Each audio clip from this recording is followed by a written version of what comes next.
Hoy es una noche de mucha expectativa, ¿sí? Hoy vamos a adorar al Señor, vamos a creer que lo que va a pasar hoy aquí va a ser de transformación. ¿Quién lo cree conmigo? ¿Sí? Hay muchos milagros. Si quiere, toma su lugar, no hay ningún problema. Si quiere quedarse de pie, quédese de pie. Pero yo sé que hoy el Espíritu va a transformar nuestras vidas. Y hay muchos milagros que Dios puede hacer. Uno de los mayores milagros que Dios puede hacer es la vida eterna que Él nos regala. Es el mayor regalo que tenemos, o el mayor milagro que el cielo puede darnos. Pero hay uno en específico por el cual Dios nos trajo a esta tierra, que es uno de los mayores milagros, y es que el propósito de Dios en nuestras vidas se cumpla, ¿sí? Y por amor, acabamos de cerrar la serie de febrero sobre el amor, pero quiero darle como una finalizarlo y poder aperturar algo para lo que se viene en este mes de marzo. Y uno de los mayores milagros que Dios puede hacer a favor suyo y a favor mío es que su propósito se cumpla. Dice la palabra que en el corazón del hombre hay muchos deseos, pero el consejo de Jehová prevalecerá. Eso quiere decir que aunque usted quiera estudiar ingeniería, pero Dios quería que usted fuera arquitecto, lo tiene que hacer, ¿sí? Tal vez usted diga: yo no quiero nada con Dios, pero el propósito y el consejo de Dios es que sí va a tener algo usted con Él. Entonces el propósito o lo que ya Dios dijo se tiene que cumplir en nuestras vidas. Y a veces nosotros luchamos en contra de eso porque no queremos ver el favor del cielo en nuestras vidas. Y cada vez que Dios cumple un propósito, Dios está pensando también en su familia, está pensando en las personas que están a su alrededor. Por eso es importante saber que Dios nos trajo a esta tierra con un propósito. Y de repente usted vino hoy aquí a este lugar creyendo que Dios no cuenta con usted, pero yo vengo a declarar en el nombre de Jesús que Dios tiene grandes cosas para tu vida. Y de repente ya usted está enfermo de estar escuchando esto en un púlpito con una persona con un micrófono diciendo: Dios tiene grandes cosas para usted, Dios tiene un propósito para usted. Y le vengo a decir: sí, es cierto que Dios tiene un propósito, pero tiene que ver mucho con las personas que crean en ese propósito. Y yo creo que hoy en esta noche le estoy hablando a personas que creen que Dios va a hacer algo con esas personas, porque si no, se no estuviera aquí, estuviera haciendo cualquier otra cosa, estuviera metido en cualquier otro lugar. Pero si usted sabe que vino a este lugar, es porque todos los que estamos aquí tenemos un propósito que se tiene que cumplir. Y me encanta porque aunque usted llore, brinque, patalee, se enoje, Dios va a cumplir el propósito. Y el propósito se conecta cuando nosotros nos conectamos con la fuente correcta. Y la fuente correcta se llama el cielo. Dígale al que está a su lado: la fuente correcta es el cielo. Cuando usted se conecta con el cielo, el propósito de Dios se empieza a reflejar. Y aunque usted diga: tengo muchos errores, aunque usted diga: yo no sé, me porté mal, hice un montón de cosas, aún el propósito de Dios se tiene que cumplir en esta tierra. ¿Y por qué le digo todo esto? Porque es importante saber que cuando Dios empieza a cumplir su propósito en nosotros, Él lo que está reflejando es amor. Y ese amor, a pesar de nuestros errores, Dios lo va a cumplir. Ahora, ¿por qué le digo todo esto? Porque a mí me gusta buscar ahí palabras así, versículos medio locos, porque Dios siempre revela algo, ¿sí? Y estaba buscando yo ahí la palabra y me encontré una historia. Tal vez usted ya la haya leído y ya la haya escuchado, pero se detona algo dentro de mi corazón, porque yo dije: hay muchas personas que están así, y el primero en la lista de repente soy yo. Pero eso está ahí en el libro de Juan, capítulo 18, versículo 10, y lo voy a poner en contexto. Estamos en las últimas horas de Jesús. Jesús está en Getsemaní orando, porque Él dice que Él no quiere morir por nosotros. Él dice: si es posible, pásame esta copa, pero que se haga tu voluntad y no la mía. Jesús era 100% hombre en ese momento, pero Él sabía que tenía que cumplir su propósito. Y ellos sí ya saben toda la historia, porque ya Judas lo había vendido por 30 monedas de plata. Y ya empieza todo el despliegue judicial ahí a buscar a Jesús. Y llega Judas con los romanos, con los fariseos, y llegan a arrestar a Jesús. Y iba a empezar la pasión de Cristo.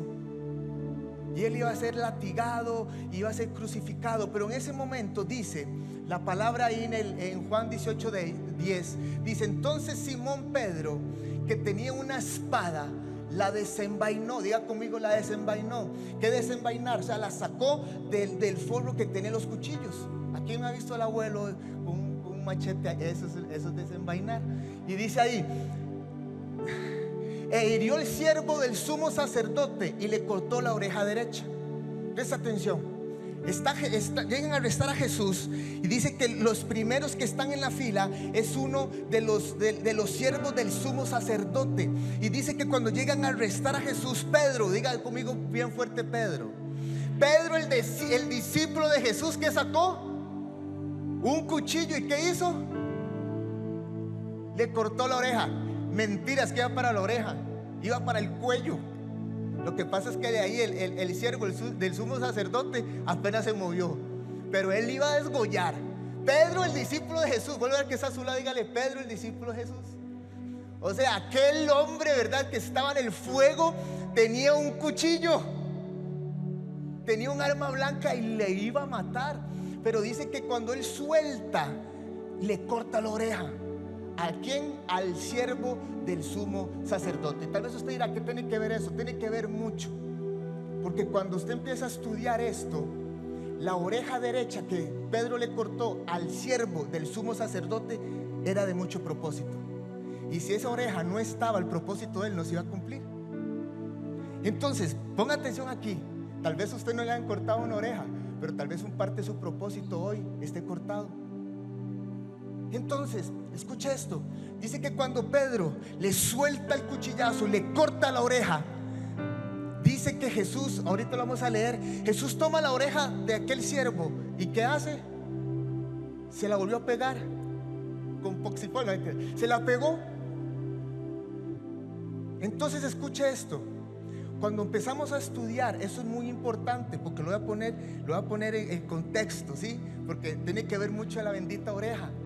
Dice en el libro de Levítico, si me lo ponen ahí, el libro de Levítico, bueno, voy a leer el verso 11. Dice: Jesús entonces dijo a Pedro: mete tu espada en la vaina, la copa del Padre me ha dado, ¿no la he de beber? O sea, Pedro quería matar a todo el mundo, pero Jesús le dijo: esto es necesario que yo lo beba, esta copa es necesaria que yo la beba, yo necesito morir. O sea, guarde su cuchillo. O sea, Jesús le dio la oportunidad de seguir armado a Pedro. ¿Qué discípulo? ¿A quién quiere un discípulo así? Yo quiero un discípulo así, que me defienda de esa manera. Pero resulta que Jesús le dice esto a Pedro, pero en ese momento Jesús le sana o le pega la oreja otra vez a este hombre.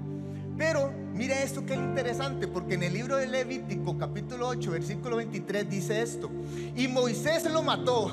Qué discípulos, ¿verdad? Lo de Dios. Y Moisés lo mató. Después tomó un poco de la sangre y se la untó a Aarón. Aarón era un sumo sacerdote, uno de los primeros sacerdotes. Y dice: en el lóbulo de la oreja, ¿qué? Derecha.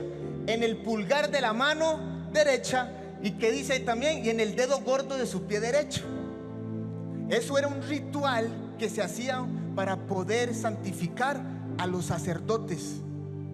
Y este hombre, a que le cortaron la oreja, él iba a ser el próximo sumo sacerdote. Pero para poder ser sumo sacerdote tenía que darle fidelidad al sumo sacerdote que estaba actualmente. Y como siervo él andaba donde andaba el sumo sacerdote. Y el día que fueron a prender a Jesús, el siervo del sumo sacerdote estaba ahí, y fue a este hombre que le cortaron la oreja. Entonces, para él poder ser o cumplir su propósito, necesitaba tener ¿qué? La oreja derecha. Porque cuando llegaban a hacer el ritual, al no encontrar la oreja, él no podía ser un sumo sacerdote. Entonces Jesús se dio cuenta de eso. Cuando Pedro le corta, es que Pedro es bien carga, ¿verdad? Porque le dio donde tenía que darle, y le cortó la oreja derecha. Le hubiera cortado la izquierda, no importa, pero se necesitaba ¿qué? La oreja derecha. Diga conmigo, la oreja derecha. Si ese hombre no hubiera tenido la oreja derecha, no se hace sumo sacerdote. No pasa nada. Él, todo lo que había hecho iba a ser botado a la basura por culpa de una persona. Y yo no sé si su propósito haya sido tocado por personas. Yo no sé si hoy hay personas que han cortado su oreja del propósito. Yo no sé si hay personas que han intervenido para que su propósito no se cumpla. Yo no sé qué ha pasado en tu vida y usted dice: el propósito de Dios para mi vida ya no existe. Hoy yo vengo a decirte de parte del cielo que el propósito de Dios se tiene que cumplir, porque hay un Jesús que sabe cuáles son tus necesidades y cuáles son las cosas que tú necesitas para que el propósito se cumpla. Así que no importa si hayan cortado parte de tu vida, que haya gente te haya negado, te haya menospreciado, hay un Dios en el cielo que sabe que el propósito de Dios se tiene que cumplir, porque se tiene que cumplir. Y Jesús lo vio. Entonces yo quiero que ustedes imagínense esto. Este hombre se llama Malco. Este hombre se llamaba Malco. Y Malco, lo voy a contar, esto es buenísimo. ¿Por qué? Porque antes, para usted escoger a un líder a quien seguir, tenía que ser, o siempre ha sido, por inspiración. Pero cuando los fariseos o los sumos sacerdotes, los que enseñaban la palabra, ellos tenían que inspirar a la gente. Y yo tenía que decir: yo quiero ser discípulo de él. En Jesús escoge a sus discípulos, pero antes yo escogí al líder que yo quería seguir. Entonces imagínense a Malco desde niño, estudiando toda la Torá, estudiando el Pentateuco, estudiando todos los pergaminos que tenía que estudiarse para poder ser un sumo sacerdote. ¿Por qué? Porque ellos empezaban desde pequeños a estudiar. Entonces imagínense las horas de inversión que él había metido. Imagínense todo lo que él había arriesgado por seguir a un hombre que le enseñara la palabra y todos los rituales. Yo me imagino a este hombre cuando leyó este ritual, que tenían que echarle sangre en su oreja derecha. Yo me imagino que él decía: ya casi me van a untar de sangre en mi oreja derecha. Pero se topó con un Pedro que se la cortó. Entonces todo eso que él había estudiado, ya le estaba a punto de cumplir su propósito, que era ser sumo sacerdote. Pero se topó en aquella noche, de repente, una noche que él no tenía que estar ahí, pero tenía que estar detrás del sumo sacerdote. Y él tenía que estar ahí. Y fue cortada su oreja. Me encanta, porque Jesús tiene cuidado de todo lo que hacemos nosotros. Dice ahí el libro de Lucas, capítulo 22, versículo 50 y 51, dice así: y uno de ellos hirió a un siervo del sumo sacerdote. ¿Quién era uno de ellos? Pedro, ¿estamos claros? Y dice ahí: y le cortó la oreja derecha. Verso 51 dice: entonces respondiendo Jesús dijo: basta ya, dejad. Y tocando su oreja, ¿qué dice? Le sanó. Usted sabe que el último milagro de sanidad que hizo Jesús fue a este hombre, porque después de ahí fue crucificado. Pero esto esconde dos cosas. Número uno, esconde una sanidad física y esconde la sanidad de un propósito. El último milagro que Jesús hizo no simplemente fue sanar algo físico, sino un propósito, para darnos a nosotros una señal que Él sigue cumpliendo esa promesa. Que Él sí tiene que restaurar una oreja, la va a restaurar. Que Él sí tiene que restaurar tu vida, la va a restaurar. Que si tiene que levantarte donde estás, Dios lo va a hacer, por una simple razón: porque si usted está hoy aquí respirando, es porque hay un propósito que se tiene que cumplir. Si hoy usted está aquí, sus pulmones están funcionando, es porque el propósito se tiene que cumplir. Usted no está aquí porque le da la gana estar aquí. Usted está aquí porque hay un Dios que te está dando la fuerza, la vida, la valentía para que sigas adelante. Aunque de repente el propósito hoy no es muy bonito, de repente hoy hay lágrimas, de repente hoy hay depresión, de repente hoy hay angustia. Yo no sé qué usted está pasando, pero es parte del camino que el propósito se cumpla. ¿Qué quiero decirte con esto? Que hoy tu propósito necesita ser sano. La sanidad de tu propósito va por encima de muchas cosas más, porque es en usted donde Dios cumple lo que un día dijo. Y como Él no miente, no puede dejarte caer. Y si Él dijo: en Eduardo voy a cumplir algo, aunque él cometa errores, aunque a veces no quiera nada, yo lo voy a levantar para que se cumpla lo que yo un día dije, porque yo no soy mentiroso, y lo que yo digo yo lo cumplo. Y de repente hoy tu propósito está dañado porque alguien te cortó.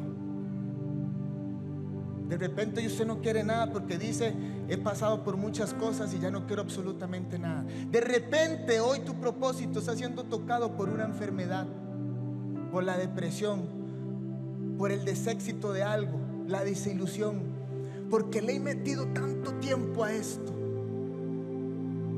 he invertido tanto en esto y así me pagan. Yo quiero que nos pongamos en los pies de Malco y saber que todo lo que él había invertido estaba a punto de morir. Imagínense a Malco con esa oreja casi cayéndose, tal vez guindando así solo de una pequeña parte de carne.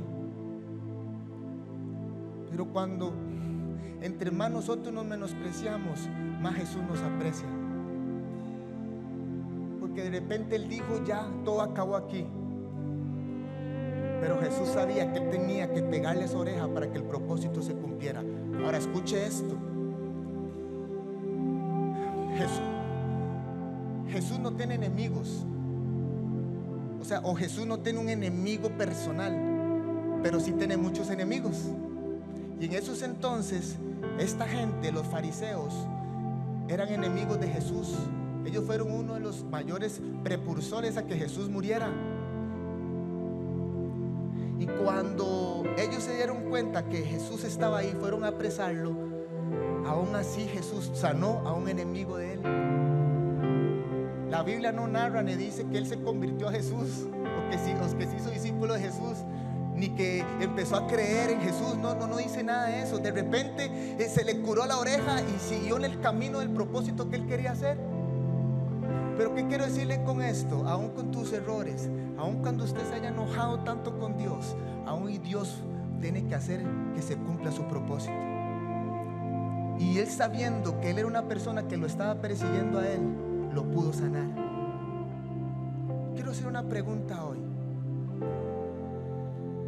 ¿Cuántos tienen que sanar su propósito hoy? Y solo no puedes. De repente lo hayas intentado solo. Entonces imagínese a Malco cosiéndose la oreja. Para que el propósito se cumpla, lo voy a remendar. Y de repente lo pudo haber hecho, pero le quedó mal. Y Jesús todo lo que hace y restaura lo hace bien. Y si hoy Dios tiene que intervenir en tu propósito para que se cumpla, lo tiene que hacer. Ahora mi pregunta es esta: si Malco hubiera dicho, no me toque Jesús, ¿se hubiera cumplido el propósito de él, sí o no?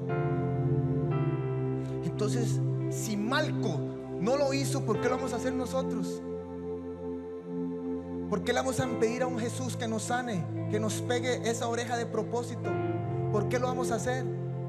Hoy es una noche que Dios te trajo a este lugar para que el propósito se cumpla. Y eso depende de cuánto usted se deje que Él lo haga. Y todos aquí tenemos necesidad de Dios, ¿sí? Así que en ese momento yo le voy a pedir a usted. Hoy esa es una noche donde usted tiene que pelear por lo suyo. Eso es una noche donde usted tiene que decir, yo voy de todas a todas, pero yo necesito que el propósito se cumpla. Mi pregunta es, ¿cuántos tienen un propósito aquí? ¿Cuántos quieren ver que ese propósito se cumpla? Eso no depende de mí. E inclusive Dios está deseoso de hacerlo, pero ¿de quién más depende? ¿De quién depende? De nosotros. Deja de rehusarte, porque Jesús quiere cumplir su propósito. Y hoy necesitamos restaurar ese propósito para que Dios empiece a manifestar su gloria. Porque cuando hay un propósito sano, para Dios es fácil dar. Porque cuando usted no tiene un propósito sano, usted va a andar rehuyéndole a Dios siempre, diciéndole, yo no soy merecedor de eso. Usa a cualquier otra persona, pero a mí no.